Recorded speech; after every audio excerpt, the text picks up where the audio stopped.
ირანთან შეთანხმების ამბავი ნელ-ნელა საჯარო ხდება და დეტალები მთელ მსოფლიოში შოკის ტალდებს იწვევს. მაგრამ მაშინ როცა პრეზიდენტი ტრამპი ამტკიცებს, რომ ნებისმიერი შეთანხმება ისრაელის უსაფრთხოებას არ დააზარალებს, ისრაელიდან გავრცელებული ცნობები საპირისპიროს ამტკიცებს და ამბობენ, რომ იერუსალიმი შესაძლოა მოლაპარაკებებიდან მთლიანად გამორიცხეს. მაშ რა ხდება სინამდვილეში დახურ უკარს მირმა და როგორ იმოქმედებს შეთანხმება ებრაულ სახელმწიფოზე? შემდეგი თემაა იერუსალიმის წუთში. მოგესალმებით იერუსალიმის წუთში JNS TV-ზე. ჯოშ ჰასტონი იერუსალიმიდან ჩემთან ერთად არის ალექს ტრაიმანი. ალექს, ASHS-ში და ირანი ამთავრებენ სამშვიდობო შეთანხმებას. პრეზიდენტმა ტრამპმა შაბათს Truth Social-ზე დაწერა, რომ შეთანხმება ძირითადად უკვე მოლაპარაკებულია და საბოლოოდ შესათანხმებელია შეერთებულ შტატებსა და ირანის ისლამურ რესპუბლიკას შორის.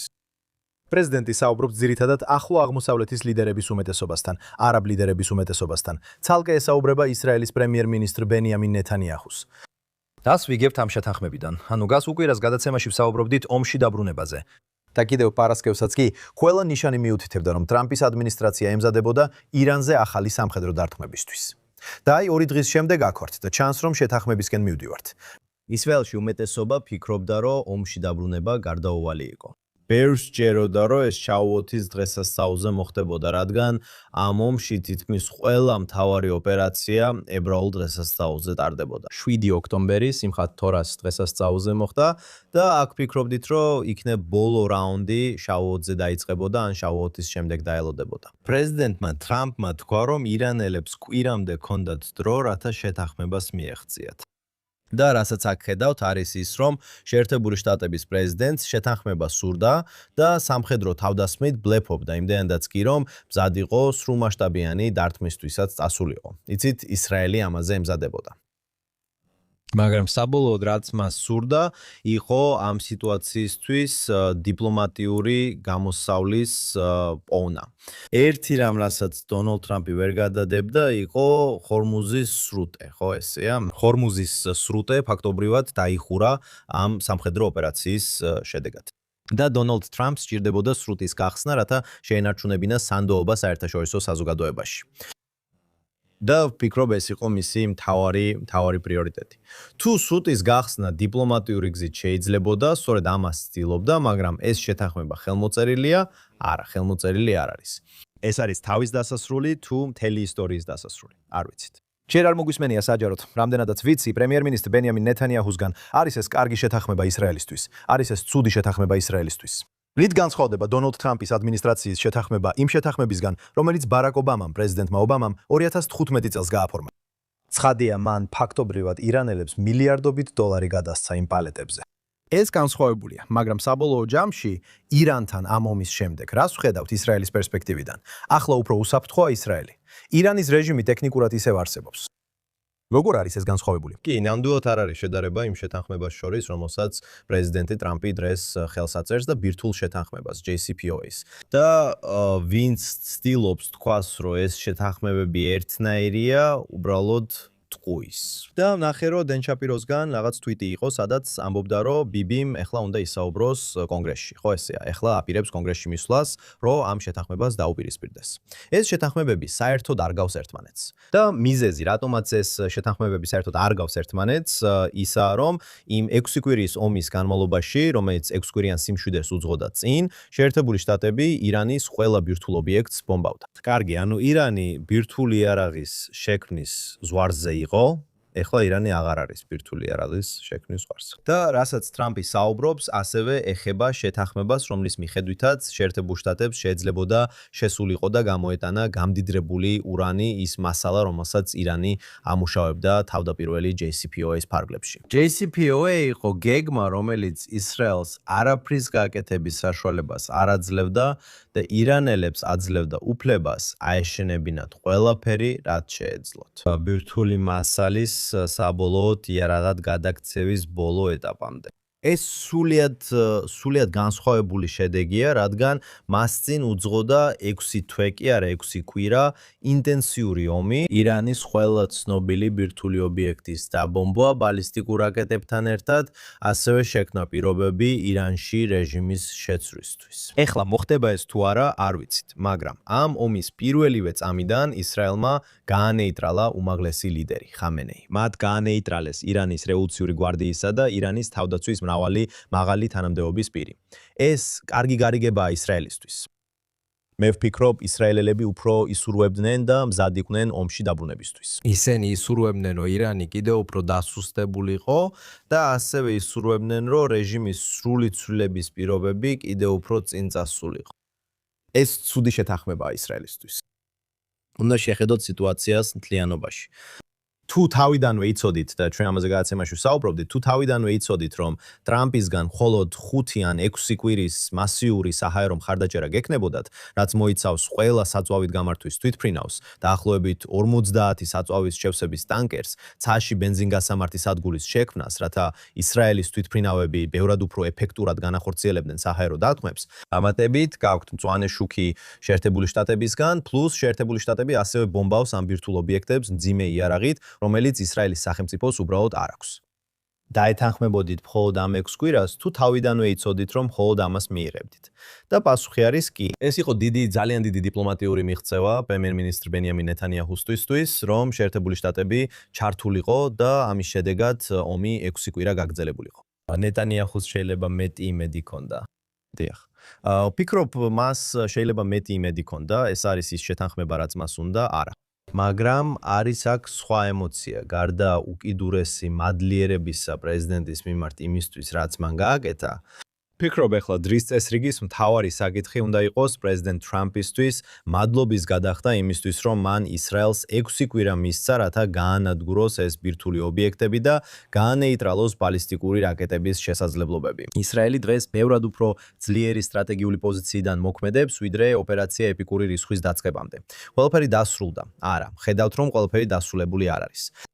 შეიძლება ყველაფერი ბოლომდე არ არის. გულისხმობ იმას, რომ შეერთებული შტატების პრეზიდენტს არ აქვს სურვილი აქ ბოლომდე წავიდეს. ასე რომ იცით, მე ვიტყოდი, რომ აშკარად მათი ბირთვული შესაძლებლობები შემცირებულია. რაც შეეხება შეთანხმებას, გითხრეს, რომ ამერიკელები შესაძლოა გამდიდრებულ ურანს გაიტანენ.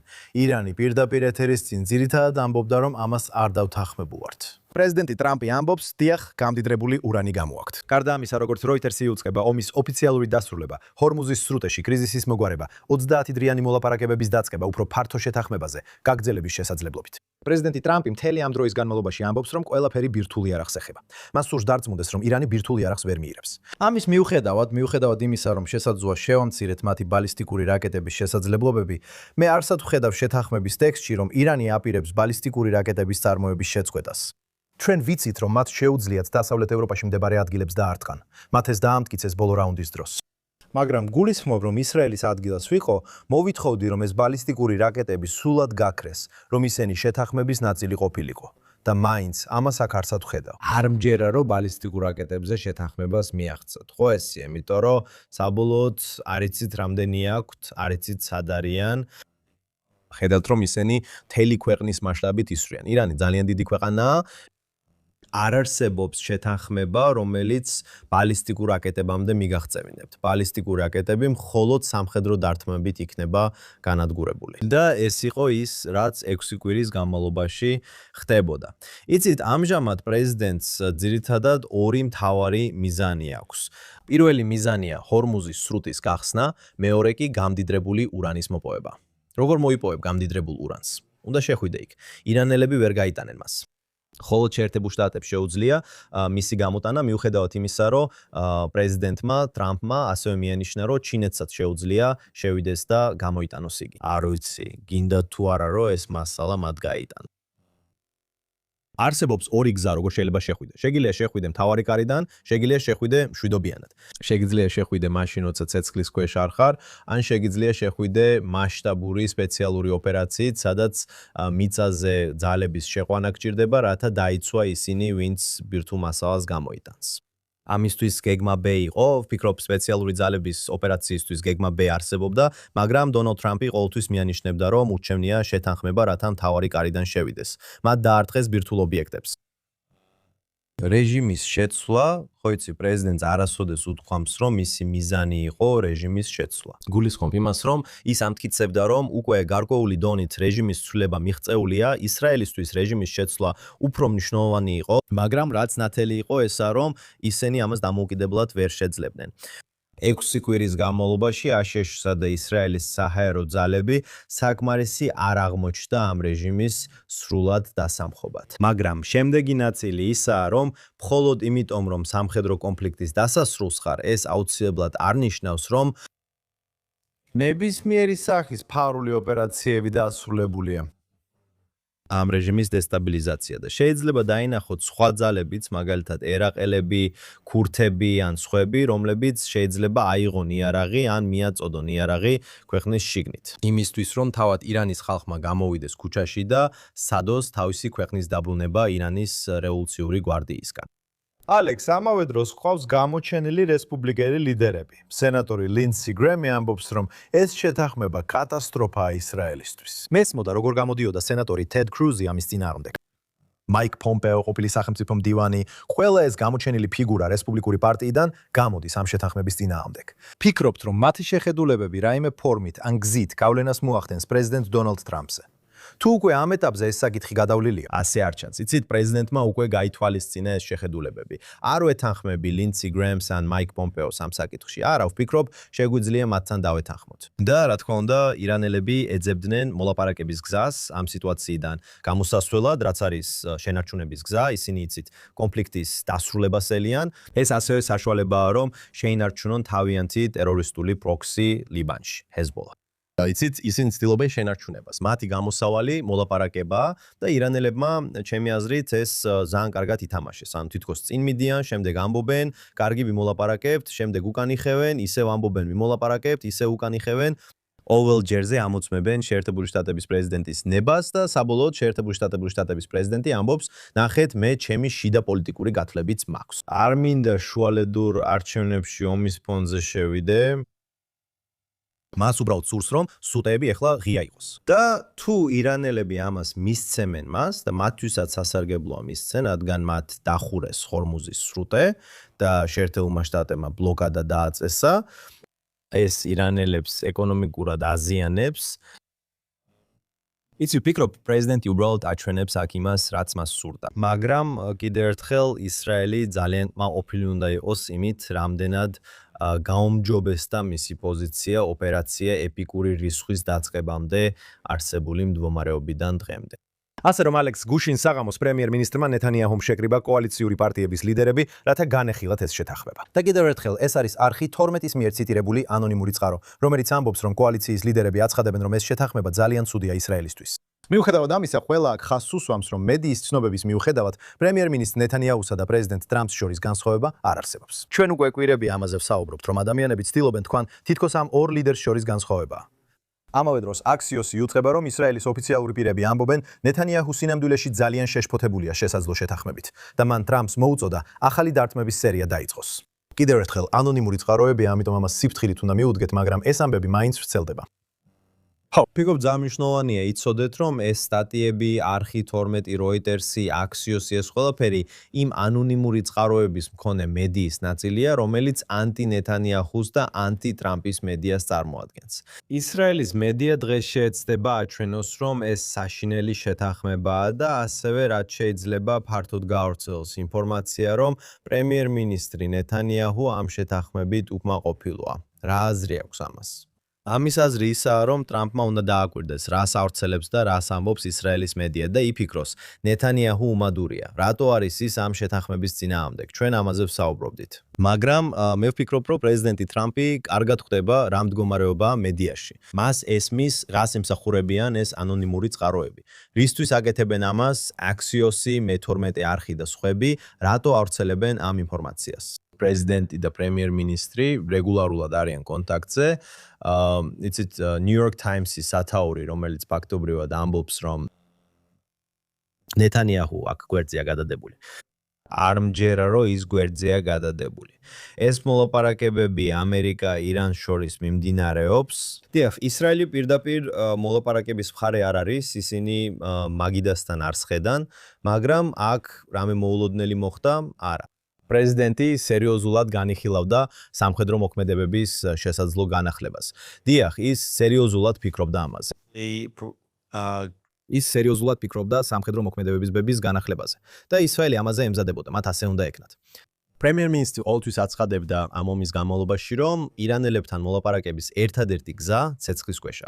და დაამტკიცა თქვა, კარგი, ჩვენ არ გვჭირდება მათთან მოლაპარაკება ცეცხლის ქვეშ, მაგრამ უნდა ველაპარაკოთ მათ იმ მუქარით, რომ ნებისმიერ მომენტში შეიძლება ცეცხლი განვაახლოთ. ამიტომაც მე მჯერა, რომ სწორედ სამხედრო მოქმედებების განახლების ამ მუქარამ აიძულა ირანელები, რომ გაეცნობიერებინათ, რომ მათ ჯობდა ჰორმუზის სრუტე გაეხსნათ და გამდიდრებულ ურანიუმზე საუბრისთვის მზად ყოფნა გამოეჩინათ. რა თქმა უნდა, როგორც აქვე აუნიშნათ, არანაირი შეთანხმება არ გაფორმებულა. კარგი. და ეს არ ნიშნავს, რომ პრეზიდენტი კმაყოფილი იქნება მოლაპარაკებების მდგომარეობით 30 დღის ბოლოს. სინამდვილეში მე ვიტყოდი, რომ ძალიან დიდი ალბათობაა, რომ ირანელები არ აწარმოებენ მოლაპარაკებებს კეთილსინდისიერად, რადგან ირანელები ეს რეჟიმი კეთილსინდისიერად არ აწარმოებს მოლაპარაკებებს. მათ ეს არასდროს გაუკეთებიათ. პრეზიდენტმა ეს უნდა გაიგოს, მაგრამ როგორც ჩანს, მას საკუთარი გათვლები აქვს. ესე რომ, ეს რეალურად ომის დასასრული არ არის. თუ პრეზიდენტი ამბობს კიდევ 30 დღე, ჩვენ მოგცემთ 30 დღეს, მოაწესრიგეთ თქვენი საქმეები, მოდით რაღაც მოვიფიქროთ. ეს შეიძლება იყოს ომის დასასრული, შეიძლება არ იყოს ომის დასასრული, მაგრამ რაც შეგვიძლია ვთქვათ არის ის და ეს ნამდვილად ირანის პოზიცია ამ საკითხზე, რაც უფრო დიდია პაუზა სამხედრო დარტყმებს შორის, მით ნაკლებია შანსი, რომ შეერთებული შტატები კვლავ დაუბრუნდება სამხედრო მოქმედებებს. ფიქრობ ეს ნათელია. იცით, ახალი დარტყმის შანსი ამით მნიშვნელოვნად მცირდება. ნიშნავს ეს იმას, რომ კარი საბოლოოდ დაიხურა? არა. ნახეთ, ჩვენ ნახეთ, რომ იყო ეს 12 დღიანი ომი. 12 დღიანი ომი გასული წლის ივნისში. შემდეგ იყო დიდი პაუზა და შემდეგ იყო ოპერაცია Epic Fury. იცით, თუ ისრაელი და შეერთებული შტატები დაინახავენ, რომ 30 დღის სიმშვიდის შემდეგ ირანი მოულოდნელად თავიდან ავითარებს თავის ბალისტიკური რაკეტების შესაძლებლობებს, რომ ისინი პოულობენ სხვა შესაძლოა უცნობ გამდიდრებული ურანისა და პლუტონიუმის წყაროებს, რაზეც არავინ საუბრობს. როგორც ჩანს, ირანში საკმარისი პლუტონიუმია იმისთვის, რომ მიაღწიონ ბირთვული იარაღის შექმნას. თუ ისინი დაადგენენ, რომ არსებობს რაიმე საიდუმლო ობიექტი, რომლის შესახებაც ადრე არ იცოდნენ და რომელიც წინა დარტყმების დროს არ დაურთხამთ, თუ დაინახავთ, რომ ირანი უფრო აგრესიული ქცევისკენ მიდის, შეიძლება მივიდეთ კიდევ ერთ სამხედრო ოპერაციამდე. აბსოლუტურად შეიძლება. ამ დროისთვის, ამ ჩანაწერის მომენტისთვის, პრემიერ-მინისტრმა ნეთანიაჰუმ ჯერ არ უსაუბრია, საჭიროა მისი და სხვა ისრაელი ლიდერების მოსმენა. ვფიქრობ, ბოლო 12 საათის განმავლობაში საკმაოდ მშვიდი სიტუაციაა. და ნეთანიაჰუს სავარაუდოდ მალე დღეს ან ხვალ მოუწევს ერს ამ შეთანხმების შესახებ მიმართოს. ძირითადად იმიტომ, რომ საარჩევნო სეზონი იწყება. ჩვენ ნახეთ, რომ ოპერაცია Epic Fury-ს 6 კვირის შემდეგ დაუყოვნებლივი ცეცხლის შეწყვეტა მოხდა. ოპოზიციის ლიდერი იაირ ლაპიდი გამოვიდა ეროვნულ ტელევიზიაში და ცეცხლის შეწყვეტა ქვეყნის ისტორიაში ყველაზე დიპლომატიურ მარცხად შეაფასა. ამიტომ მედია ყველანაირად ეცდება, რომ ეს ყველაფერი ნეთანიაჰუსთვის სერიოზულ მარცხად წარმოაჩინოს. და ნეთანიაჰუ ეცდება, რომ ამით სახე შეინარჩუნოს. ამიტომ ის ტელევიზიაში გამოვა და ეცდება ახსნას, რატომ არ არის ეს სერიოზული დიპლომატიური მარცხი და რატომ მიაღწიეს ისრაელმა და შეერთებულმა შტატებმა იმ მიზნებს, რომლებიც ოპერაციის დასაწყისში დაისახეს. სადაც პასუხი იმალება ყველა ამ ამბავს შორის სადღაც შუაში. ალექს, როგორც მე ხვდები, ეს შეთანხმება ლიბანსაც მოიცავს. ჰეზბოლა, რა თქმა უნდა, ირანის რეჟიმის პროქსი ორგანიზაციაა. შეგვიძლია ველოდოთ, რომ ლიბანი, უпростоრად ჰეზბოლა, ამ შეთანხმებას პატივს სცემს. ამ დროისთვის კვლავ ცეცხლის შეწყვეტაა გამოცხადებული, მაგრამ ჰეზბოლა მაინც აგზერებს ისრაელის მიმართულებით სროლას, ისრაელის ჯარისკაცებზე და პოზიციებზე თავდასხმას. ისინი იყენებენ თვითმკვლელ დრონებს. სამწუხაროდ, თუ არ ვცდებით, 9 ჯარისკაცი დაიღუპა ამ დრონების თავდასხმებში ლიბანში, ამ ეტეწლების ცეცხლის შეწყვეტის გამოცხადების შემორდის შემდეგ. მაგრამ როგორც მე მესმის, ისინი ამ პაკეტის ნაწილია. ლიბანის ნაწილი ამ პაკეტშია, მაგრამ ისრაელი, რაც აქამდე ვნახეთ, ინარჩუნებს უფლებას გააგრძელოს საპასუხო დარტყმები ჰეზბოლაზე, თუ ჰეზბოლა ახორციელებს თავდასხმას ან თუ ისინი ახდენენ ისეთ გადაადგილებებს, რაც ისრაელს საფრთხეს შეუქმნის. თუ ჰეზბოლა გადაწყვეტს უკან დაიხიოს, მაშინ ისრაელიც შეასრულებს ცეცხლის შეწყვეტის შეთანხმების პირობებს. და ისინი აკონტროლებენ დიდ ტერიტორიას სამხრეთ ლიბანში. ჯერ არ მინახავს ინფორმაცია იმის შესახებ, რომ ისრაელი იძულებული იქნება გაიყვანოს ჯარები იმ ტერიტორიიდან, რომელსაც ამჟამად აკონტროლებს ცეცხლის შეწყვეტის ფარგლებში. უბრალოდ ისინი შეწყვეტენ თავდასხმებს. პრემიერ-მინისტრს ნამდვილად სურს, რომ ჰეზბოლას მხრიდან ისრაელზე თავდასხმები შეწყდეს. თუ ამას მოლაპარაკების გზით მიაღწევენ, პრემიერ-მინისტრმა თავადაც მიანიშნა ამაზე, როგორც ეს ტრამპთან და ირანთან დაკავშირებით იყო. პრემიერ-მინისტრმა ფაქტობრივად არაერთი სიგნალი გააგზავნა, რომ მას ურჩევნია ჰეზბოლასთან სიმშვიდის მიღწევა მოლაპარაკების გზით. ამიტომ ხედავთ, რომ ისრაელი მონაწილეობს ამ აშშ-ის შუამავლობით გამართულ მოლაპარაკებებში ლიბანის მთავრობასთან. იცით, მაგრამ ისევ და ისევ არაფერი ხელმოწერილა. არ ვიცით, რას გააკეთებს მტერი, ხო გესმით? შეასრულებენ თუ არა ისინი თავიანთ შეთანხმებებს, ხო გესმით? შეძლებენ თუ არა ამის შესრულებას. არის შანსი, რომ ისინი შეინარჩუნონ სიმშვიდე. არის თუ არა ისეთივე დიდი შანსი, რომ ისინი არ შეასრულებენ შეთანხმებებს. დიახ, აბსოლუტურად. არის დიდი შანსი, რომ არც ერთი მხარე არ იმოქმედებს, არ შეასრულებს შეთანხმებებს, რომ ლიბანი ან ირანი არ შეასრულებენ თავიანთ ნაწილს შეთანხმებებიდან. და თუ ასეა, იცით, არსებობს ძლიერი ალბათობა, რომ სამხედრო მოქმედებები კვლავ განახდება. ზუსტად ისე, როგორც ამ ომის განმავლობაში ვნახეთ, იწყება და ჩერდება, იწყება, ჩერდება. იწყება ღაზაში, ჩერდება ღაზაში. გადავდივართ ლიბანში, იწყება ლიბანი, ჩერდება, უბრუნდებით ღაზაში.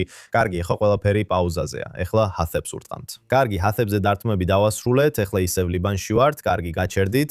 ეხლა ღაზაში განახლებული ოპერაცია გვაქვს. კარგი, ეხლა ირანთან 6 კვირიანი ომი გვაქვს.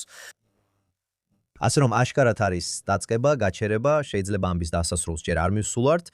როგორც ადრე ვთქვი, ისრაელები ყველაზე გამძლე ხალხია პლანეტაზე. და ბევრმა ადამიანმა ვისთანაც ვისაუბრე მითხრა რომ მზად არიან კიდევ ერთი თვე გაატარონ თავშესაფრებში თუ ეს იქნება საჭირო ირანის დასამარცხებლად. კიდევ ერთხელ, ამჟამად მივდივართ შესაძლო ცეცხლის შეწყვეტისკენ. ისრაელელები ნამდვილად მზად იყვნენ დაბრუნებული იყვნენ თავშესაფრებში. ნამდვილად. აქ ბევრი ისრაელელია, რომლებიც იმედგაცრუებულები არიან. და ეს უბრალოდ გაჩვენებთ, იცით, სად არის ისრაელების განწყობა და მენტალიტეტი, რომ ქვეყანა უფრო და უფრო ხისტი ხდება, ხო ესე? წარსულში ბევრად უფრო მეტ მოწოდებას დაინახავდით ცეცხლის შეწყვეტისკენ, იცით, ომიდან გამოსვლისკენ. სხვადასხვა ამას ეხლა ვეღარ ხედავთ. იცით, იყო ოდნავ ანტისაომარი მოძრაობის გააქტიურება, მაგრამ ეს მხოლოდ ძევლების გაცვლის შედეგი იყო, რადგან ანტისაომარი მოძრაობა სწორედ ძევლების დაბრუნების მოძრაობა იყო. მაგრამ მათ ეს დაინახეს და ყველაფერი ეს უბრალოდ ანტინეთანიაჰუს მოძრაობა იყო. მაგრამ მათ დაინახეს, რომ ომის შეჩერების მოთხოვნა რეალურად პოპულარული არ იყო. ის არაფერს ცვლიდა ისრაელის საზოგადოებაში, რადგან ისრაელის საზოგადოება ომს უჭერდა მხარს. ამიტომ მათ შეწყვიტეს პროტესტი. მართალია. ასე რომ ისრაელები მზად იყვნენ და ვფიქრობ ძალიანაც მზად იყვნენ, რომ ისრაელსა და შეერთებულ შტატებს საქმე ბოლომდე მიეყვანათ. მაგრამ იცით, მე არ მჯერა, რომ ისრაელმა უნდა ელოდოს, რომ შეიძლება შეარწმუნოს შეერთებული შტატების პრეზიდენტი. რა უნდა გააკეთოს მან? მან გააცნობიერა, რომ ეს მის ინტერესებში იყო, ამერიკის შეერთებული შტატების ინტერესებში და ამერიკის ყველა მოკავშირის ინტერესებში, რომ ირანში ეს ბირთვული ობიექტები გაენადგურებინათ. მაგრამ საბოლოოდ პრეზიდენტს შეუძლია გადაწყვიტოს, რომ ის თავისუფალი სამყაროს ლიდერია, ნომერ პირველი ზესახელმწიფოს ლიდერი. ისრაელი კი აღმავალი ძალაა, მაგრამ როგორც პრეზიდენტმა თქვა, ამერიკის შეერთებული შტატები უფროსი ძმაა, ისრაელი კი უმცროსი ძმა. ამერიკის შეერთებული შტატები უფროსი პარტნიორია, ისრაელი კი უმცროსი პარტნიორი. ალექს, რაც არ უნდა მოხდეს, ისრაელის თავდაცვის ძალები აცხადებენ, რომ ყველა ფრონტზე მზად არიან ნებისმიერი სცენარისთვის. ისრაელის თავდაცვის ძალების შტაბის უფროსმა გენერალ-ლეიტენანტმა ეიალ ზამირმა გასულ კვირას დივიზიის მეთაურებს განუცხადა, რომ ისრაელის არმია უმაღლეს მზადყოფნაშია და მზად არის შესაძლო ესკალაციისთვის ყველა ფრონტზე. ასე რომ ის არაფერს ტოვებს შემთხვევის იმედად. მან ეს 4 შაბათს თქვა. და მე მჯერა, რომ ძალიან დიდი ალბათობა იყო იმისა, რომ პრეზიდენტი ტრამპი შეიძლებოდა ეთქვა, კარგი, შეთანხმებას ვერ ვაღწევთ, უნდა დაუბრუნდეთ.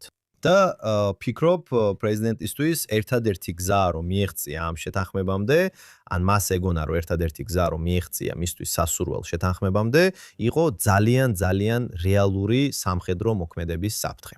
და სწორედ ამიტომ უთხრა ზამირმა დივიზიის მეთაურებს, რომ სამხედროები უმაღლეს მზადყოფნაში იყვნენ და მზად იყვნენ შესაძლო ესკალაციისთვის. ისრაელი მზად იყო მოქმედებისთვის. ალექს, ამავე დროს ცოტა თემას გადაუხვევ, მაგრამ ეს მაინც ირანს ეხება. შაბათ-კვირას New York Post-ში გავრცელდა ინფორმაცია, რომ არსებობდა ირანული შეთქმულება ივანკა ტრამპის, პრეზიდენტ დონალდ ტრამპის ქალიშვილის, რომელიც სხვათა შორის ებრაელია, მკვლელობის შესახებ. ეს უნდა იცოდეთ. დიახ, მან რელიგია შეიცვალა. ჯესი, მან იუდაიზმი მიიღო და ირანული მკვლელობის შეთქმულების სამიზნე გახდა. ისევ New York Post-ის მიხედვით იმავე დროს გუშინ ღამით თეთრი სახლის გარეთ სროლები იყო. არ ვიცი ეს ორი რამ ერთმანეთთან კავშირშია თუ არა, მაგრამ როგორც მე გავიგე, პრეზიდენტი არ დასწრებია საკუთარი შვილის ქორწილს. შაბათს დაბრუნდა თეთრ სახლში თავისი მთელი ამალით. და შემდეგ უცებს როლები იწყება. ასევე გვეუბნებიან, რომ არსებობს ირანული შეთქმულება ივანკა ტრამპის მოსაკლავად. კიდევ ერთხელ ვიმეორებ, არ ვამბობ, რომ ეს ყველაფერი აუცილებლად კავშირშია ერთმანეთთან, მაგრამ აქ ვაშინგტონში მოვლენები ძალიან სწრაფად და დაძაბულად ვითარდება. გულისხმობ, დონ ჯუნიორი შაბათ-კვირას დაქორწინდა და პრეზიდენტი არ წავიდა. ქორწინი უნდა გამართულიყო პატარა ოჯახური წრეში, ბაჰამებზე. და იცით, აშკარად ჩანს, რომ საიდუმლო სამსახურს მაინც და მაინც არ მიაჩნდა, რომ შეეძლო შეენარჩუნებინა შეერთებული შტატების პრეზიდენტის უსაფრთხოება ასეთ ღონისძიებაზე. იცით, იქნებ, რომ მარალაგოში გაემართათ, მაშინ პრეზიდენტსაც შეეძლო დასწრება. რადგან საიდუმლო სამსახურს აქვს, იცით, ყველა გეგმა თუ როგორ დაიცვან უსაფრთხოება მარალაგოში. მიუხედავად იმისა, რომ ქონდა ის მკვლელობის მცდელობა, როცა ბუჩქებში იმალებოდა ერთი კაცი, როცა პრეზიდენტი ტრამპი გოლფს თამაშობდა. ეს დაახლოებით 1 წლის წინ მოხდა. ძალიან საშიშია ახლა იყო შეერთებული შტატების პრეზიდენტი. ძალიან საშიშია, იცით, ირანული პერსპექტივიდანაც, ტერორის პერსპექტივიდანაც, ივიდანაც. ასევე იმ მარტო ხელამსროლელი, გიჟი და შეშლილი ამერიკელების მხრიდანაც, რომლებიც ანტიტრამპისტები არიან, ან რომელიმე მხარეს უჭერენ მხარს. ძალიან საშიში სიტუაცია. მაგრამ რაც შეეხება ივანკა ტრამპის მკვლელობის შეთქმულებას, გულისხმობ, New York Post-მა დაასახელა მუჰამედ ბაქირ საად დაუდ ალ-საადი. 32 წლის მილიციის მეთაური ერაყის კატაიბ ჰეზბოლაში და ირანის ისლამური რევოლუციური გვარდიის კორპუსის ოპერატივი. ის დააკავეს გასულ კვირას და როგორც იცით, მას ბრალი წაუყენეს, როგორც ჩანს, ბოლო პერიოდში ებრაულ ობიექტებზე ევროპასა და ჩრდილოეთ ამერიკაში განხორციელებულ რამდენიმე თავდასხმაში. ასე რომ იცით, ეს სერიოზულია და ასეც ცდილობდა ირანი, რომ შური ეძია პრეზიდენტ დონალდ ტრამპზე ამ 6 კვირის განმავლობაში განხორციელებული თავდასხმებისთვის და აიათოლა ალი ხამენეის ლიკვიდაციისთვის. ასე რომ, იცით, ეს იყო ის, რაზეც ყოველთვის ღელავდნენ ისრაელი და შეერთებული შტატები. იცით, ირანს ტერორისტული უჯრედები აქვს მთელ თავისუფალ სამყაროში. ევროპაში, სამხრეთ ამერიკაში და შესაძლოა თვით შეერთებულ შტატებშიც კი. და მათ შეუძლიათ ამ ტერორისტული უჯრედების გააქტიურება. ველოდებით, რომ გავიგოთ გუშინ ღამით თავდამსხმელის ვინაობა. როგორც მე გავიგე, ის მოკლეს თეთრი სახლის გარეთ, ბევრი ტყვია ისროლეს. გავაგზავნოთ ამ კვირაში კიდევ ერთი ანტიისრაელური ფლოტილიის ინციდენტი გქონდა, რომლებიც ამტკიცებენ, რომ ჰუმანიტარული მიზეზებით ცდილობენ ღაზაში შესვლას. სინამდვილეში ეს უბრალოდ ერთი დიდი სმაგართობის კრუიზია. მე ამას წვეულების ნავს დავარქმევდი. ყველა ეს ქალბე აქტივისტი ერთად იკრიბება. ფაქტობრივად, რაც მათ აერთიანებს, ის არის სიძულვილი ისრაელის მიმართ. ასე რომ, ჩემი აზრით, ეს მართლაც კარგად მოგვარდა, როდესაც ისრაელის თავდაცვის ძალები და საზღვაო ფლოტი შევიდნენ, გააჩერეს ნავები და ყველა მათზე მყოფი დააკავეს, ისრაელის ნაპირზე მიიყვანეს. და შემდეგ, ამის შემდეგ იყო მინისტრი იტამარ ბენ-გვირი, რომელიც როგორც ჩანს, ერთ-ერთ ჰანგარში იმყოფებოდა, სადაც ფლოტილიის აქტივისტები ყავდათ დაკავებული. მან დაიწყო ტყვეების დაცინვა და ისრაელის დროშების აფრიალება თუ რაღაცა მსგავსი. და მსოფლიო საზოგადოებამ მძაფრად გააკრიტიკა იტამარ ბენ-გვირი. საფრანგეთმა გადაწყვიტა, რომ ეროვნული უსაფრთხოების მინისტრი ბენ-გვირი აეკრძალათ მათ ქვეყანაში. იგივე გააკეთა პოლონეთმაც. ყველა ეს ქვეყანა გაგიჟდა, მათ შორის შეერთებული შტატებიც. ელჩი ჰაკაბი ამბობდა, რომ ბენ-გვირის ქმედებები საძაგელი იყო. ცხადია, ფლოტილიაზე თქვეს, რომ ეს სულელური სვლაა, მაგრამ ბენ-გვირმა თავისი ერის ღირსება უღალატა. ჩვენი საკუთარი მთავრობაც კი პრემიერ-მინისტრის ოფისი ამბობს, რომ ბენ-გვირის ქმედება სულელური იყო. ეს მიუღებელი იყო. ასე რომ იცი, ერთი მხრივ ეს ნამდვილად ასეა. იცი, ბენ-გვირმა გააკეთა ეს სულელური, ეს იყო შოუ და ასე შემდეგ. მაგრამ ხალხი ამაზეა კონცენტრირებული და არა რეალურად ფლოტილიის ტერორისტებზე. მე მგონია, რომ ისინი თურქეთიდან ჩამოვიდნენ. გულისხმობ და იყენებდნენ, იცი, ბალივუდის ფორმატს, ქმნიდნენ ესეთ სცენებს, თითქოს დაჭრილები იყვნენ. ყველა ეს ინფორმაცია, რაც სოციალურ მედიაში ვნახე, რომ ტყვეებს ისრაელის თავდაცვის ძალების ჯარისკაცები აუპატიურებდნენ, უბრალოდ ისევ და ისევ ტრიალებს ეს ტყუილები. ასე რომ, ეს დიდი პიარის კატასტროფა იყო, თუ გნებავთ ისრაელის სახელმწიფოს წინააღმდეგ. ალბათ, შეიძლებოდა რაღაცები სხვანაირად გაგვეკეთებინა. ჩვენ ნამდვილად გავაძევეთ ყველა ეს ფლოტილიის ტყვე. ბენ-გვირი შემოდის და შემდეგ სიტუაციას შეიძლება ითქვას კიდევ უფრო ამძიმებს, რადგან მორიგი მედია შოუს აწყობს და კიდევ უფრო აძლევს ცეცხლს. ამასთან დაკავშირებით ვითხოვდი, რომ ეს ხრიკები ამ ყალბი ჰუმანიტარული ფლოტილიის ხალხისგან მოდის. დიახ, ვიცი, ეს ხო იცით, ეხლა ხან დაუბრუნდი შეერთებული შტატებიდან და ბევრი ადამიანი, მათ შორის ისინიც, ვინც მთავრობას უჭერს მხარს, არ მოსწონთ იტამარ ბენ-გვირის საქციელი და განცხადებები და რაც ნახეთ, ეს სცენები ფლოტილიის აქტივისტებთან, რომლებიც დააკავეს, მათ ოთახში ჰატიკვა ჩართეს. ბენ-გვირი პირდაპირ მათ სახეებთან მიდიოდა და ყვიროდა. ისრაელის ერი ცოცხალია. თითქოს მათ ესმოდეთ, რას ნიშნავს ეს. იცით, ის მათზე ყვიროდა ებრაულად, რადგან ინგლისური არ იცის და ისინი ებრაულად არ ლაპარაკობენ, რადგან ისრაელები არ არიან. იცით, მაგრამ დღის ბოლოს ეს უბრალოდ შოუ იყო. ეს იყო შოუ ბევრად მცირე მასშტაბით, ვიდრე თავად ფლოტილიები, რომლებიც იცით აიძულებენ ისრაელს. გულისხმობ, არც კი ვიცი ამის ხარჯებზე საერთოდ რამე ანგარიში თუ არსებობს. იცით, რამდენი უჯდება ისრაელის სახელმწიფოს ყოველ ჯერზე, როცა აგზავნის საზღვაო ფლოტს ხმელთაშუა ზღვის საერთაშორისო წყლებში. აგზავნის თავის საუკეთესო საზღვაო კომანდოსებს ამ ფლოტილიების შესაჩერებლად. და შემდეგ მთელი სისტემა უნდა მოაწყო. და მერე უნდა გააძევო ისინი და თვითმფრინავი დააბრუნო თავიანთ ქვეყანაში. სენდვიჩი მისცე? შეიძლება. ხო, ანუ ისრაელში სენდვიჩი ძვირია. იცი, ხო იცი აქ რა ღირს? მაგრამ იცი მგონია რაც ბენგვირმა გააკეთა. საბოლოოდ დამტკიცდა, რომ ეს არ იყო სასარგებლო. მაგრამ ცოტა იმედგაცრუებული ვარ, რომ ხედავ ისრაელის მთავრობა განცხადებს ავრცელებს და ამბობს, რომ ეს მიუღებელია, ხედავ ელჩი ჰაკაბი გამოდის და ამბობს, რომ ეს საზიზღარია. მოდით შევხედოთ რა სიტუაცია. ანუ აქ არიან ადამიანები, რომლებიც უბრალოდ კრიმინალები კი არ არიან. ისინი უცხო ქვეყნის სამხედროებს გვანან, რომლებიც ატარებენ საშიშ აქციას, რომელიც მიზნად ისახავს ისრაელის დელეგიტიმაციას. ესენი თქვენი მტრები არიან. დაცინვაც ომის ნაწილია. ისინი ცდილობენ ისრაელს დასცინონ. აი ამიტომ გრეტა თუნბერგი და სხვაებიც წინა ფლოტილიებში მონაწილეობდნენ. და აქ ბენგვირი უბრალოდ დასცინის მათ. კარგი. ანუ არის ის ამ ამბის ბოროტმოქმედი? არა, ის არ არის ბოროტმოქმედი. უბრალოდ ცდილობს დასცინოს მათ. და მეორე კომპონენტი ისა, რომ ეხლა საარჩევნო სეზონია, ფიქრობთ, რომ ისრაელის მოსახლეობის უმეტესობა უნდა რომ ფლოტილიის აქტივისტებს ღირსეულად და პატივისცემით მოექცნენ, როცა ისრაელის სანაპიროებთან მივლენ. არა, ისრაელები ბენგვირს უყურებენ და ამბობენ, ნახეთ, ეს კაცი ისა, ვისაც ყოფნის გამბედაობა, რომ ამ ხალხს პირდაპირ უთხრას ის, რაც ჩვენ ყველას გვინდა პირადად უთხრათ.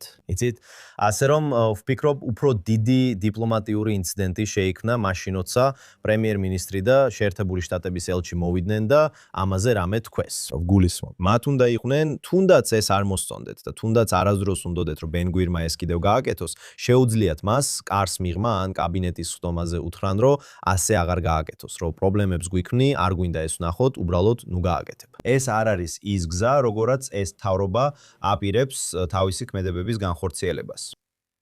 მაინც უნდა დაუჭირო მხარი შენს მინისტრს და ვერ გადააქცევ მას ამ ამბავში ბოროტმოქმედად. თითქოს მთელი ისტორია თავდაყირა დადგა. ბოროტმოქმედები არიან ისინი, ვინც ფლოტილიაზე იყვნენ, არა იტამარ ბენგვირი. ხო, ეხლა ისინი ტერორისტები არიან. იცი, ჰამას თავისი წილი აქვს ამაში, ქვები და ხმლები. ნამდვილად პროვოკატორები, ტერორისტები. და იცი, სხვათა შორის უნდა აღნიშნოთ, რომ როცა ეს ფლოტილიის ხალხი ესპანეთში ჩავიდა, ეს ვიდეოები შაბათ-კვირას გავცელდა, ესპანეთის პოლიცია მათ სცემდა. არ ვიცი რამ გამოიწვია ეს ცემა, მაგრამ მათ სცემდნენ. ძალიან ძლიერად სცემდნენ. ტესტირება, როცა ისინი ესპანეთში დაბრუნდნენ, კარგი, გასაგებია, მაგრამ თქვენ გქონდათ ეს ვიდეოები, მაგრამ არავინ ხვიროდა, რომ ესპანეთის მთავრობა სასტიკად ექცეოდა მათ. ისინი ძალიან იყვნენ დაკავებულები ბენგვირით. და როცა მათ რეალურად იქ ესპანეთში სცემდნენ, არავის სიტყვაც არ უთქვამს. შემდეგ თქვენ ყავთ ისრაელის საგარეო საქმეთა მინისტრი გიდეონ საარი, რომელიც ესპანელებს დასცინის. დიახ, ველით რომ ესპანეთის მთავრობისგან ახსნას მივიღებთ, რატო აკეთებენ ამას. ეხლა რაც შეეხება ისრაელს, მათ ძალიან უნდა უხაროდეთ, რომ ეს ქვეყნები ამ ფლოტილიის ტერორისტებს სცემენ. იცით, საერთაშორისო საზოგადოებამ ბევრად მეტი უნდა გააკეთოს ამ ფლოტილიების შესაჩერებლად. რატომ ელოდებიან, რომ ისრაელი იყოს ის, ვინც შეაჩერებს მათ? მათ უნდა გავიდნენ საერთაშორისო წყლებში და შეაჩერონ ეს ფლოტილიები, რადგან ეს ადამიანები მათი ქვეყნებიდან მოდიან, ხო ასეა? ეს არ არის ისრაელის ქმედება აქ. ასე რომ ცხადია, ესპანეთის მთავრობისგან არანაირი განმარტება არ იქნება და ამავე დროს არ უნდა იყოს სხვა მთავრობებისგან რაიმე დაგმობა იმის შესახებ თუ როგორ ატარებს ისრაელი თავის მოქმედებებს ფლოტილიის ანარქისტებთან მიმართებაში აქ. რა ორ პირობაა? წარმოიდგინეთ, მართლა რომ გვეცათ ისინი, რომ ბენგვირი გამოჩენილიყო და დაეწყო ამ ხალხის ცემა, ან მისი გარემოცვა დაეწყო ამ ხალხის ცემა. და ისინი არ ცემდნენ მათ. შენ და მე და მე რეალურად ამ თემაზე ამდენიმე პრემიერ-მინისტრის რჩეველთან საუბარი მქონდა. იცი, შეიძლება გაბრაზდნენ კიდეც, რომ საერთოდ რამე ვთქვი ამაზე. კითხეს, როგორ ამართლებ ამ ქცევას? უთხარი, არავინ ამართლებს ამ ქცევას. ეხლა იტამარ ბენგვირი რატო აკეთებს ამას? იმიტომ რომ აქ საარჩევნო სეზონია. იცი, ის ცდილობს, რაც შეიძლება მეტი ხმა მიიღოს შემდეგ ისრაელის არჩევნებში. რეალურად მას საკმაოდ კარგი რეიტინგი აქვს. ალბათ მომავალ არჩევნებში მარტო თვითონაც კი 8 მანდატს აიღებს, ასე რომ მისი პოპულარობა ქვეყანაში იზრდება ასეთი ქმედებების გამო. ეს კონტექსტში უნდა გაიგო, ანუ არჩევნებისკენ მივდივართ, მაგრამ კიდევ ერთხელ იცი უბრალოდ გამოხატე ჩემი აზრი, იცი, შენ აქ შენს მინისტრს უნდა დაიცვა. ვერ შეძლებ, იმიტომ რომ თუ შენ გამოხვალ და შენ საკუთარ მინისტრს ბოროტმოქმედად წარმოაჩენ, მაშინ თელ საერთაშორისო საზოგადოებას აძლევს საშუალებას, რომ შენი მინისტრი ბოროტმოქმედად წარმოაჩინოს. და ასეც მოხდა, აბსოლუტურად, ხო, ნამდვილად ასე იყო. და არჩევნებზე რო ვთქვათ, ალექს, ამ კვირაში დამტკიცდა კანონპროექტი ქნესეთის დაშლაზე. ასე რომ თითქმის ოფიციალურად საარჩევნო სეზონში შევდივართ. გასულ ოთხშაბათს ქნესეთმა დაამტკიცა კანონპროექტი წინასწარი მოსმენით 25 ქნესეთის დაშლაზე. 100-მა დეპუტატმა როგორც კოალიციიდან, ისე ოპოზიციიდან მხარი დაუჭირა ამ ინიციატივას, რაც ნიშნავს, რომ შესაძლოა ისრაელი ვადამდელი არჩევნებისკენ წავიდეს. კიდევ ერთხელ, არჩევნები ოქტომბრამდე უნდა ჩატარდეს. ასე რომ, თუ საარჩევნო სეზონში შევალთ, შესაძლოა მომავალ კვირაში ან ასე, საუბარია სექტემბერზე, აგვისტოზე, ხო? უკვე საარჩევნო სეზონში ხართ, ხო ასე? ეს ამას ოფიციალურად აქცევს. იცი, როცა გზატკეცილებზე მანქანით მიდიხარ, უკვე ხედავ ბილბორდებს, სადაც წერია, რომ ქვეყანა ნაფტალი ბენეტს პრემიერ-მინისტრად უნდა. და მგონია, რომ ეს თავად ბენეტსაც უნდა. მიუხედავად იმისა, რომ ხო, როგორც არ უნდა იყოს, ბენეტი აშკარად მეორე ან მესამე ყველაზე დიდ პარტიას ხელმძღვანელობს ამჟამად, მაგრამ ფაქტობრივად უკვე საარჩევნო სეზონში ხარ. ამიტომ ამ ყველაფერს აქვს შესაძლებლობა, რომ უბრალოდ საქმე ერთბაშად მოაგვაროს და არჩევნები ცოტა უფრო ადრე ჩატარდეს, რაც ჩემი აზრით უფრო ჯანმრთელი იქნება ისრაელისთვის, რადგან გაწელილი საარჩევნო სეზონი ძალიან ტოქსიკური იქნება ისრაელში. იცი, როგორც გავარჩიეთ უმონი უფრო დეტალურად შოუში გასულ კვირას, იცი, აქ რეალური პროგრამა საერთოდ არ არის. ჩვენ არ საუბრობთ იმაზე, როგორ უნდა წარიმართოს ომი. იცი, ყველაფერი ეხება პიროვნებებს და მათი რეპუტაციის შელახვას, ხო ასეა? ერთი მხრივ ოპოზიციაში ყველა ცდილობს ბენიამინ ნეთანიაჰუს დისკრედიტაციას და ამბობს, რომ მან უნდა დატოვოს თანამდებობა. იცი, მარჯვენა ფლანგზე ბევრი შეეცდება ნაფტალი ბენეტის და იაირ ლაპიდის დისკრედიტაციას. და კიდევ უფრო დიდი დისკრედიტაცია ხდება აქ პერიფერიებზე, ანუ იცი ვინ არიან პოტენციური კოალიციური პარტნიორები მარჯვენა ფლანგზე ნეთანიაჰუსთან ერთად, ესენი არიან ხარედიმები, იცი და ულტრამართლმადიდებლები. და ქვეყანა ამ ჯგუფს ახლა ძალიან უარყოფითად უყურებს. და ალბათ გარკვეულწილად სამართლიანადაც მათი სამხედრო სამსახურში უარის გამო და იმის გამო, რომ უბრალოდ იცით არ იღებენ ამ სამსახურის თვით საკუთარ თავზე, ან მარცხენა მხარეს, ოპოზიციის მხარეს, რომ ისინი ამას გააკეთებენ. ისინი ძალიან მზად იქნებიან, რომ არაბულ პარტიებთან ერთად დასხდნენ, რათა შექმნან მთავრობა, რომელიც ბენიამინ ნეთანიაჰუს ხელისუფლებიდან გააძევებს. ასე რომ ეს არის ერთადერთი საკითხები, რაზეც ხალხი აძლევს ხმას, დიახ ნეთანიაჰუ, არა ნეთანიაჰუ. ნეთანიაჰუ პლუს ხარედიმები და ულტრამართლმადიდებლები ერთ მხარეს, ნემარცხენეები და არაბები მეორე მხარეს. ეს არის საკითხები, რაზეც ხალხი აძლევს ხმას და ფიქრობს. და ამიტომ მთელი პოლიტიკური დისკურსი მიმართულია იმისკენ, რომ წაახალისოს სიძულვილი სხვების მიმართ. ამიტომაც იდეა იმისა, რომ ეხლა უბრალოდ უფრო სწრაფად დაასრულო ეს ყველაფერი, არ ვიცი ვირაცის ხმა შეიცვლება თუ არა ეხლა და ოქტომბერს შორის. ასე რომ შეიძლება უბრალოდ უფრო ადრე გააკეთო ეს და შემდეგ რაც შეიძლება სწრაფად მივიღოთ ახალი მთავრობა. და ეგ მე ვეთანხმები. არჩევნები რაც შეიძლება მალე უნდა ჩატარდეს. სიტუაცია ძალიან ტოქსიკური ხდება და სამწუხაროა ამის ხურება. და საბოლოო ჯამში იცი საინტერესო იქნება ვნახოთ. რა ტიპის შეთავაზებას გააკეთებს თქვათ ბენეტი და მემარცხენე ან მემარცხენე ცენტრისტული მთავრობა, რა ტიპის გარიგებას შესთავაზებენ ჰარედიმებს, რომ შეუერთდნენ მათ, რაც ძალიან ნაკლებად სავარაუდოა. ისინი ვერ შეძლებენ ჰარედიმებთან შეთანხმებას, რომ შეუერთდნენ მათ. გულისხმობ, ისინი კამპანიას აწარმოებენ. მაგრამ საბოლოო ჯამში სამწუხაროდ იცი, როგორც ოსლოს წლებში ვნახეთ, ჰარედიმები მზად იყვნენ მემარცხენე მთავრობასთან თანამშრომლობაზე, რადგან მემარცხენე მთავრობა იეშუების დასაფინანსებლად იყო მზად. ხო, იმიტომ რომ ჰარედიმები, იცი, ულტრაორთოდოქსები, მიუხედავად იმისა, რომ მემარჯვენე ბანაკში არიან, და ეს მათთვის ბუნებრივი პოლიტიკური ბანაკია, რადგან მარჯვენა უფრო რელიგიურად ტრადიციულებისგან შედგება. და პლუს იცი ეს ეროვნული რელიგიურები, იცი ეგრეთ წოდებული დასახლებულები, ვინც იუდეასა და სამარიაში ცხოვრობს, ისინი ძალიან რელიგიურები არიან. ამიტომ ეს ბევრად უფრო ლოგიკურია. მათთვის უფრო მოსახერხებელი პოლიტიკური ბანაკია ტრადიციულებთან და რელიგიურებთან ყოფნა, ვიდრე ანტირელიგიურებთან და სეკულარულებთან. მაგრამ რაც შეეხება ოსლოს და იცი პალესტინის საკითხებს და სხვა საკითხებს, ულტრამართლმადიდებლები სულაც არ არიან ისეთი მემარჯვენეები. ხო, და ასევე როგორც შენ აღნიშნე, იცი ისინი ძირითადად სოციალისტები არიან, მათ სურთ დახმარებების მიღება. ამიტომ ისინი მიიღებენ დახმარებებს ნებისმიერი მხრიდან, ან ვინც უკეთეს გარიგებას შესთავაზებს, ხო ასეა. მაგრამ იმის გამო, რომ სეკულარები უბრალოდ ძალიან ტოქსიკურები და ნეგატიურები იყვნენ ულტრაორთოდოქსების მიმართ, მათ შექმნეს სიტუაცია, სადაც ულტრაორთოდოქსებს აღარ შეუძლიათ მათთან ერთად ყოფნა.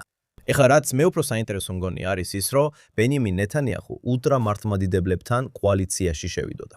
როგორც ეს გააკეთა ბოლო მთავრობაში და იცით მისთვის, რომელიც ამ პოლიტიკური სისტემის სათავეშია, იცით, ის ნამდვილი პოლიტიკური მოთამაშეა და კარგად იცის, რომ ჰარედიმებთან დაჯდომა უფრო სტაბილურია, რადგან ისინი თავიანთ ფასს თავიდანვე აყენებენ მაგიდაზე. იცით, მათ სურთ დაფინანსება თავიანთი იეშუებისთვის, მათ სურთ გარკვეული რაღაცები. და თუ ნეთანიაჰუ ამას მისცემს მათ, ისინი იქნებიან სტაბილური კოალიციის წევრები. და საბოლოოდ ეს არის ის, რაც ნეთანიაჰუს უნდა. მას სურს სტაბილური კოალიცია. თუ ნეთანიაჰუმ და მისმა კოალიციურმა პარტნიორებმა ამჟამინდელი მთავრობიდან შემდეგ არჩევნებში მოიპოვეს 61, 62, 65 მანდატი, შეგიძლიათ წარმოედგინოთ სიტუაცია, სადაც ბენეტი, აიზენკოტი ან ბენი განცი შეიძლება შემოbrunდნენ და თქვან, იცით რა, ქვეყნის საკეთილდღეოდ ჩვენ მივავთ ნეთანიაჰუსთან და მის დაქვემდებარებაში ვიქნებით. იქნებ უბრალოდ მეორე როლში, ან იქნებ რაიმე სახის როტაციის შეთანხმებით. და მე ნამდვილად მჯერა, რომ არსებობს შესაძლებლობა, რომ ნეთანიაჰუ, რომელიც ტრადიციულად ამჯობინებდა მმართველობას ცენტრიდან და თავადაც გარკვეულწილად ცენტრისტია, მზად იქნებოდა მოლაპარაკებისთვის და შექმნიდა იმას, რასაც თავად დაარქმევდა ეროვნული ერთობის მთავრობას, რომელშიც იქნებოდა როგორც მემარჯვენე, ასევე ცენტრისტულ მემარცხენე პარტიები. და ჰარედიმები მთავრობის გარეთ დარჩებიან. მე ვფიქრობ, რომ ბევრი ისრაელელი, როგორც მარცხნიდან, ასევე მარჯვნიდან არ სურს იხილოს ულტრაორთოდოქსები მთავრობაში ნებისმიერ პოლიტიკურ ალიანსში. ასე რომ არა, მემარცხენეები მათთან არ დასხდებიან, მაგრამ არსებობს ალბათობა, რომ ნეთანიაჰუც არ დასხდებოდეს მათთან. მაგრამ ერთადერთი გზა, რომ ეს მოხდეს, არის ის, თუ ნეთანიაჰუს შეუძლია შექმნას მთავრობა მრომარცხენეების და ოპოზიციის გარეშე. ეს არის ერთადერთი შანსი. რადგან თუ ნეთანიაჰუ და ამჟამინდელი მთავრობა, რომელშიც შედიან ულტრაორთოდოქსები, თუ ისინი მიიღებენ 58-59 მანდატს, რაც უმრავლესობისთვის საკმარისი არ არის, მაშინ მემარცხენეებიდან არავინ არაფერს გააკეთებს იმისთვის, რომ ნეთანიაჰუ კიდევ ერთი წუთითაც კი შეინარჩუნოს ხელისუფლებაში. გაგრძელდება და დარწმუნებული ვარ ამაზე ბევრს ვისაუბრებთ მომავალ კვირებსა და თვეებში, როცა არჩევნებისკენ მივდივართ. შეიძლება უკვე მომავალ კვირას ეს ოფიციალური გახდეს.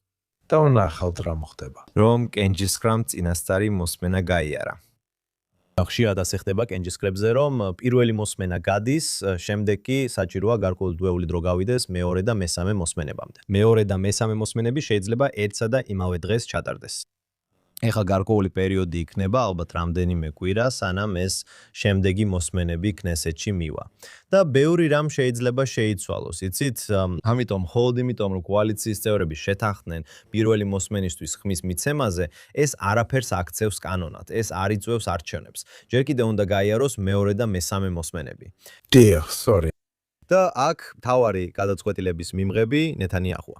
უნდა თუ არა ნეთანიაჰუს ვადამდელი არჩევნები. ფიქრობს თუ არა, რომ ეს მისთვის სასარგებლოა. როგორ შეიძლება ეს მისთვის იყოს სასარგებლო? თუ ეს ნაკლებ დროს მისცემს მის ოპონენტებს ორგანიზებისთვის, თუ ნაკლებ დროს მისცემს სხვა კანდიდატებს, რომლებიც ჯერ არ არიან გამოცხადებული ან არ არიან წარმოდგენილნი, რომ მოასწრონ ორგანიზება, დაფინანსების მოძიება და კამპანიის ჩატარება, მაშინ შეიძლება მის ინტერესებში იყოს ვადამდელ არჩევნებზე წასვლა. თუ ფიქრობს, რომ სამხედრო ოპერაცია დასრულებულია და აღარ იქნება კონფლიქტი, რომ ღაზა მშვიდია, ლიბანი მშვიდია, ირანი მშვიდია, მშვენიერია, ეხლა მოდი წავიდეთ არჩევნებზე. თუ მას სჯერა, რომ არსებობს ომის განახლების შესაძლებლობა მომდევნო თვეებში და სჭირდება ეს სტაბილურობის პერიოდი თავისთვის და ტრამპი ოქტომბრის ბოლომდე მაშინ შეიძლება თავის პარტიის წევრებს კოალიციაში უთხრას, არ დაუჭიროთ ხარი ვადამდელ არჩევნებს, ჩვენ ჩავატარებთ ამ არჩევნებს, როგორც დაგეგმილია ოქტომბრის ბოლოს. დარჩით ჩვენთან, გაგრძელდება. აქ ჯოშ ჰასტონია, JNS News-ის კორესპონდენტი, ალექს ტრაიმანი, JNS-ის არმასულებელი დირექტორი, ეს არის იერუსალიმის წუთი. ჩვენ ვიმყოფებით JNS Media Hub-ში, იერუსალიმში, ისრაელის სახელმწიფოსა და ებრაელი ხალხის მარადიულ დედაქალაქში. მინდა მადლობა გადაუხადო აქ კულისებში მყოფ ადამიანებს, რომლებიც ყველაფერს ახორციელებენ JNS TV-ზე. დაგვიტოვეთ super thanks, გამოიწოვეთ არხი, რეთ არხი. ასევე ეწვიეთ jns.org-ს, რომ მიიღოთ უახლესი სიახლეები ისრაელიდან, ახლო აღმოსავლეთიდან და მთელი ებრაული სამყაროდან. მომავალ კვირას ისევ ვნახავთ აქ, გადაცემაში იერუსალიმის წუთი, მხოლოდ JNS TV-ზე.